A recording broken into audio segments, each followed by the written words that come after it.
For those of you who are wondering, we're waiting. This technically begins online at 6:10, so sorry, we're just waiting for that to happen. Are we ready to go? Okay. Good evening, everybody. My name is Greg Cole. I'm the Chief Operations Officer for the Anoka-Hennepin School District, and I'll be joined this evening for the presentation by Dr. Mary Wolverton, who's the Associate Superintendent responsible for elementary schools. Thank you for coming this evening.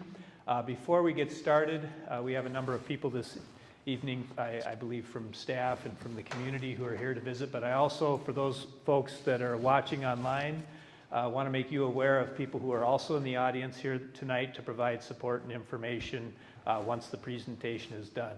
So I'll just kind of go around the room. We have our school board chair, Marcy Anderson, who is here this evening. School board vice chair, Nicole Hayes. School board director, Erin Hears McCardle. Our associate superintendent responsible for middle schools and special education and specialty programs, Becky Brodier. Director of Elementary Education, Annette Ziegler. From Information Systems, Director Michelle Vandentop. Executive Director of Community Education and Public Relations, Michelle Trelstad. We also have Director of Special Education for Secondary Schools, Stacy Dalby. Executive Director of Communications, Jim Skelly, and if I've missed or forgotten somebody, we'll make sure they get it. Oh. Wow. Interim Superintendent, Kate McGuire. Dr. Kate McGuire. Cheryl Ray, Dr. Cheryl Ray. I'm sorry? Dr. Cheryl Ray from Franklin. And Dr. Cheryl Ray, Principal of Franklin Elementary School. Okay, yes. Tracy Knighton, sorry Tracy, Director of Community Education also. Okay, thank you for helping me out. So this evening, just kind of want to start by giving you an overview of what this presentation is about. And essentially it's to provide an update to you with regard to enrollment and district-wide facility demands. There's a district-wide piece to this, but there's also a piece to it that may impact Franklin Elementary School specifically. So that's why this is specific to Franklin in many ways. Leading up to that, we'll provide you background information of our current situation and why we're looking at potential options for a couple of programs that are in our district that may have an impact on Franklin Elementary School. Some current enrollment data, initial options for consideration as solutions to possible solutions to some of the challenges that we face with facilities and programming. The guidelines for decision making. So how do we make decisions? What do we prioritize? The process for this and the timeline, and then also how you can provide feedback to us when this meeting is over. And I will let you know at the end of this meeting, and Dr. Wolverton will remind you, we will all be available to you after this presentation, and then you will also have an opportunity to provide feedback via inputting into a computer. They'll be made available to you. So there's multiple ways to do that. We ask you to please do that in writing though. We're happy to have conversations, but those conversations are just conversations. The best way for you to give feedback is that written feedback so that we can make sure that we have it, we can keep it, we can analyze it for the future. Okay. So some of the things that we value in terms of all programming district-wide, just whether you're aware or not, we have 52 facilities in the Anoka-Hennepin School District and 13 communities that we serve. So in terms of kind of what we prioritize, it's providing optimal and safe learning environments for all our students. And also aligning programming to a district mission and vision. And then also maximizing our staffing and facilities to meet students' needs while minimizing disruption for students. With approaching boundary changes that are going to be coming this coming year, we're going through the process of evaluating boundary changes for elementary schools and a couple of middle schools. And with that, I'll turn it over to Dr. Wolverton. Thank you. So the next piece of information we want to share is a little bit of information about Franklin Elementary. Franklin Elementary has experienced declining enrollment in the current attendance area. Current enrollment of 330 students does not meet the building capacity to meet board-approved class size ratios or staffing efficiencies. Elementary boundaries. The current boundaries were implemented the fall of 2019. Anoka-Hennepin is currently starting the elementary school attendance boundary process this fall with a decision expected in November. Revisions to the attendance boundaries would be implemented the fall of 2023 for the 2023-24 school year. As we consider the elementary boundary process, we look at it also by a cluster perspective.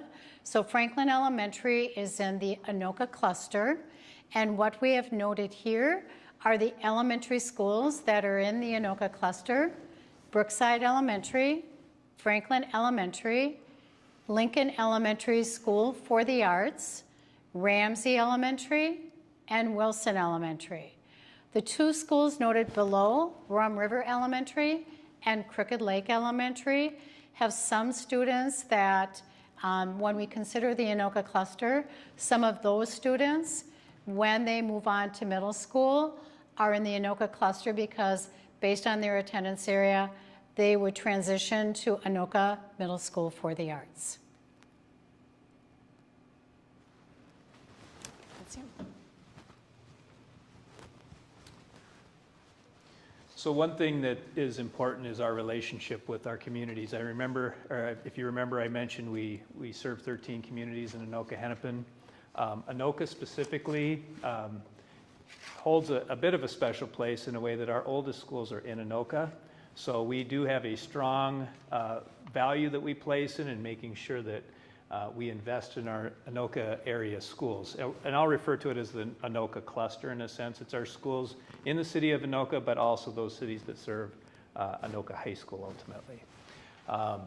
So as a part of that, we want to be sure that we're communicating as widely as possible. So early on, just with regard to some of these challenges that we have and potential options and solutions, we did meet with the Anoka City administrative staff, and then also this past Monday, a team of us met with the Anoka City Council to just kind of talk through some of the challenges that we have, specifically with our Bridges and Pathways program and a potential solution that would lie for those programs as a merger at Franklin Elementary School. We discussed other options as well, but we wanted to put that on their radar and give them an opportunity to provide feedback to us about, you know, what they would see as challenges or benefits to a merger like that and a repurposing of a facility like that.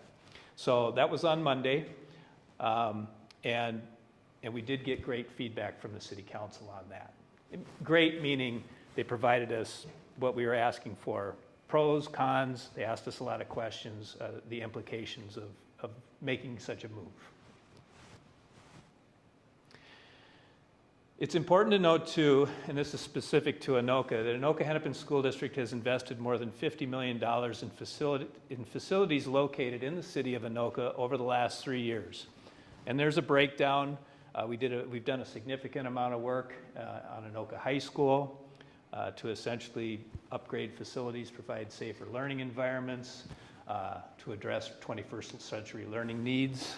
The same goes for Anoka Middle School Fred Moore campus, as well as Anoka Middle School Washington campus. And then also Goodrich Field, which is a historic field in the state of Minnesota, and that's where Anoka High School plays its varsity sports that take place outside. In addition to that, in around 2014 and 2015, we did put additions on Lincoln Elementary School, Franklin Elementary School, and Wilson Elementary School. So there has been a significant investment, and we plan to continue that investment in those facilities. One thing I'll note too, that Sandburg Elementary School, Sandburg Education Center used to be Sandburg Middle School. That changed around 2010, and there was a significant investment in that building as well. That's where our school board, public school board meetings take place. We do have staff development that occurs there. So it is important to us that we continue to maintain in some cases, our historic facilities in the city of Anoka. We do remain committed to improving and upgrading our Anoka cluster schools. So we plan to continue that type of investment moving forward. We're also committed to providing the best possible services to our students while being fiscally responsible to our taxpayers. And as I mentioned, we honor the historic significance of Anoka's schools. There are areas in our school district that have experienced declines in enrollment similar to the current situation in Anoka. And we've utilized a variety of solutions in other areas of our district. So you may or may not be aware of these. Soderberg Elementary School and Riverview Elementary School were repurposed into early childhood education sites. So we still use the facility. They were elementary schools. They were repurposed as early childhood sites. L.O. Jacob Elementary School has been repurposed into a special education facility that is located in Coon Rapids, and I'll just go back. Soderberg is in Coon Rapids, Riverview, and Brooklyn Park. Sandburg Middle School used to be a middle school that was converted into Sandburg Education Center. Washington Elementary School was repurposed, and that became a sixth grade campus for Anoka Middle School for the arts. Parkview Kindergarten Center was repurposed as Champlin Brooklyn Park Academy. So we do have a history of maximizing the facilities we have to meet the enrollment changes and challenges that occur across our system.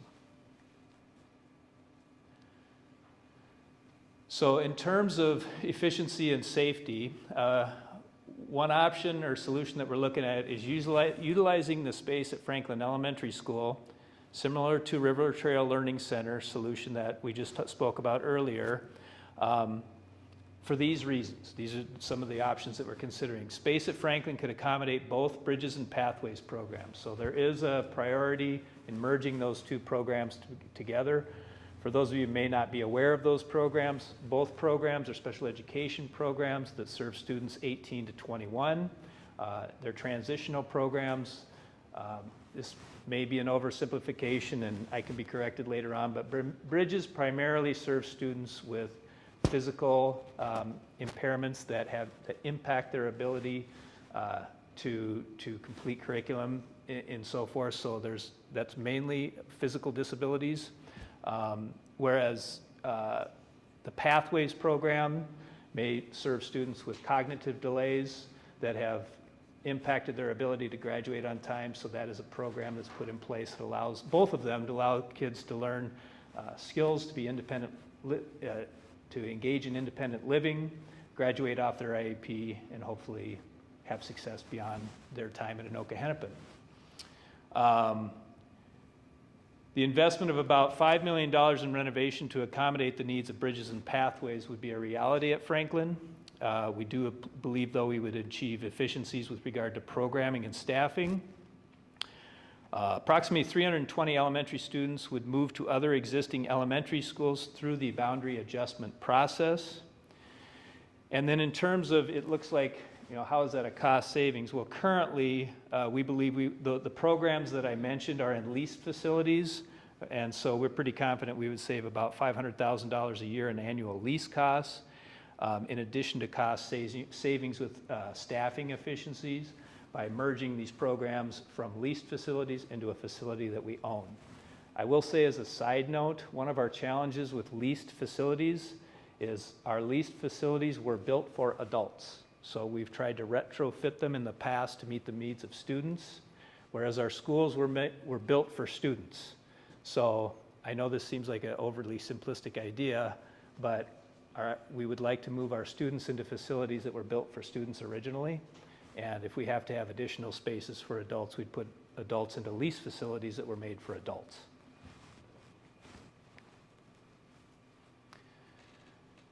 Pathways and Bridges. Pathways serves approximately 150 students, while Bridges serves approximately 100 students. As I mentioned, students at Bridges require supported living and work environments following completion of our program. Students at Pathways may or may not need supported work or living environments upon graduation.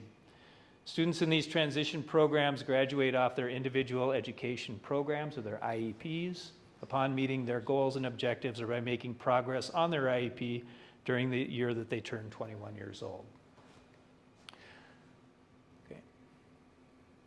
These are pictures of the two facilities that I'm talking about. On the right is Pathways, that's located in Coon Rapids, in the Coon Rapids Family Mall, adjacent to Grand Slam, if you're familiar with that area. Where we have Bridges is on the corner of Bunker Lake Boulevard and Round Lake Boulevard. The Bridges facility in particular has experienced a lot of struggles with regard to just maintenance overall. One of the differences too is facilities we own, our team can intervene immediately with regard to repairs or any types of maintenance that needs to occur. Whereas in a lease facility, we often have, because of the lease agreement, we have to rely on the landlord to do that. And that's just a slower process. We can engage our team much faster. The second thing with regard to that is this facility in particular, if you're familiar with this area, there's a McDonald's nearby, there's other businesses. The pickup and drop off for students is a significant safety concern and has been for some time. So things like snow removal, on the sites we own, our staff is out early removing snow. Lease sites, we rely on other entities sometimes, so we often will have our own staff out here shoveling, hopefully in time for the buses to arrive. And if you're dealing with wheelchair lifts and wheelchairs and those kinds of things, it does present a real safety concern. And there's traffic going right in front of the facility on a regular basis. So there's just a multitude of concerns that we've struggled with over time. And the enrollments have grown, the needs have grown. So if you're wondering, what changed, the needs of our students have changed in a sense, and the population has changed. So it's kind of pushed on the facility even more over the years. So our current reality is that we have facility deficiencies at Coon Rapids and Andover sites that impact student learning and student experiences. Changes of schedule or space and a history of facility problems have kind of prompted us to get to this point. The location at Andover, as I said, poses significant security concerns during pickup and drop-off and during the school day. So our goals moving forward: consolidate programs to improve services and realize efficiencies, improve student experience, create a safer, more supportive environment, and invest in facilities that are owned by the school district rather than in leased facilities that we don't own. So when we put money into those facilities, ultimately we don't realize anything with that because that's not owned by us. It's ultimately going to be turned over at some point to a different owner. With that, I'll turn it over to Dr. Wolverton. Thank you. So what we would like to share with the community is the guidelines for our decision making. When we go through this process, we consider the following district guidelines for our recommendations. One is we align our decision-making and process to state and federal guidelines. We also, as has been noted in the presentation, we consider efficient use of district resources. We also, at the elementary level, also factor in board-approved class size ratios. And as Greg just noted, we also consider that it's critical for us to provide maximum stability for students through their elementary experiencing, minimizing as many transitions as possible. And I would say with that also in relation to the bridges and pathways, also considering that. So our process and our timeline. As we are experiencing tonight, or you're participating in, we are engaging the Franklin Elementary community with public input and meeting at our public meeting tonight. We will also provide information from the community to the school board for consideration. And the school board public hearing and consideration will also be shared at the August 22nd school board meeting. We will also be meeting with the Franklin Elementary staff in August during workshop week. Myself, our staffing supervisor, and our director of labor relations and benefits, and other district staff will go to the Franklin school team and meet with them when they return during workshop week. Communications about any potential adjustments would be shared with families as part of the elementary school attendance boundary study that will begin this fall with a decision and it concluding in November. As we are starting to map out that process, we will be communicating with all parents and guardians in our elementary schools, all 26 sites, on opportunities we will have in September and in October in cluster meetings to gather input and feedback from parents and guardians during this process. Additional venues that we have for our community is that if you have questions, you can email us those questions to consider, and that is noted here, boundaries@ahschools.us. And on our website, Franklin, www.ahschools.us Franklin. And in that website, you will find a list of frequently asked questions that will support our school community with questions you may have. Additionally, we want to provide other venues for gathering input and feedback from our school community. So we have, as I noted, the questions and answers with the Anoka-Hennepin staff. We do have the frequently asked questions and responses on the website. After this meeting, after we finish the presentation, for those that are in attendance, as Greg noted earlier, there are a number of district staff here that can interact with those that are in attendance and answer questions that we can at this time. We also, for those that are in attendance, we have computer kiosks here where you can go in and fill out forms and provide additional information for us. And also for those that may have not been able to attend tonight or watch this live stream, we'll also provide that opportunity to re-watch this meeting and the presentation, as well as complete the feedback form. And that concludes our meeting. At this time, we would like to thank all of those that are able to join us in person, as well as those that are watching the presentation. And as I noted, our district staff are here to answer any questions for those that are in attendance. Thank you.